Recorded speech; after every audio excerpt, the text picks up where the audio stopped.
Start.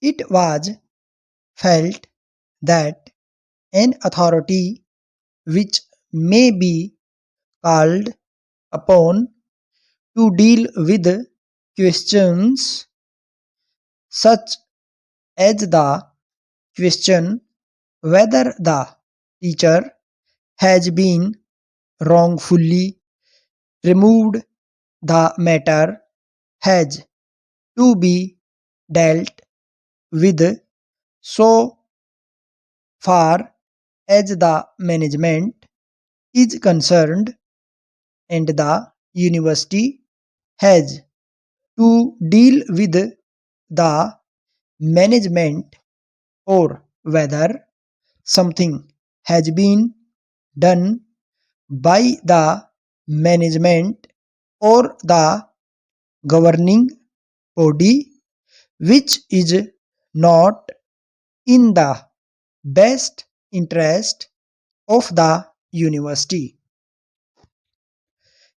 A body like this, which is going to deal with such cases, must have college teachers on it.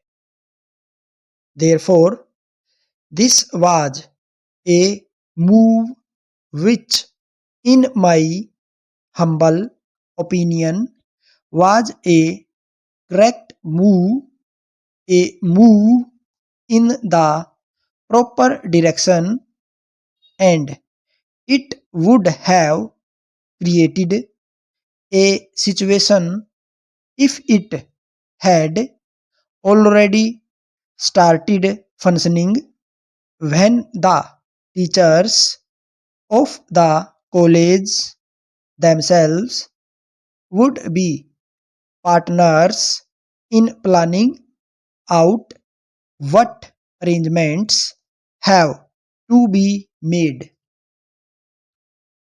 Having said this, I would like to make one further observation on a point which has been made by the honorable member.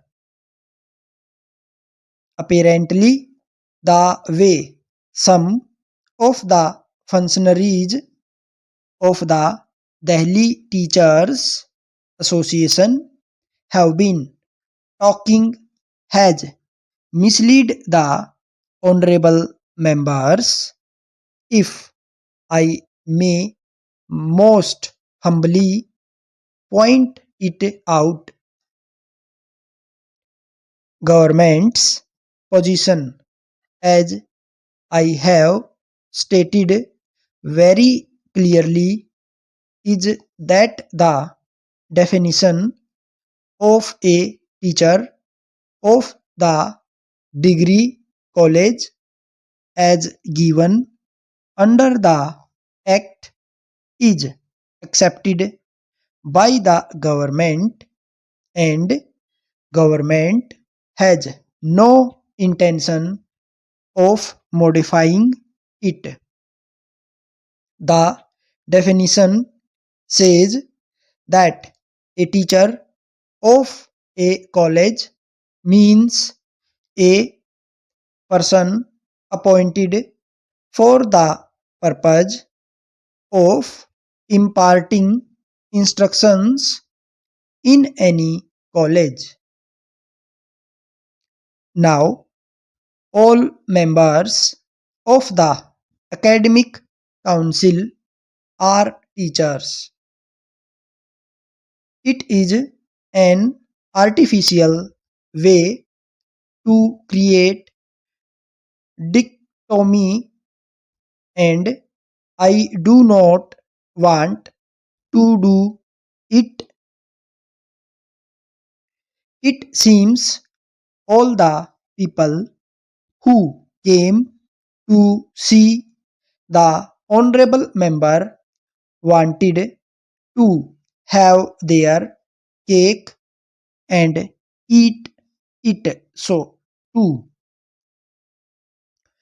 You cannot say that only college teachers are teachers and others are not teachers, and some of them put forward the argument that no, we feel that you wish to delink the college. The Act is very clear on that point. Sir, I had something to do with the drafting of the report, and I was a signatory to this report. Stop.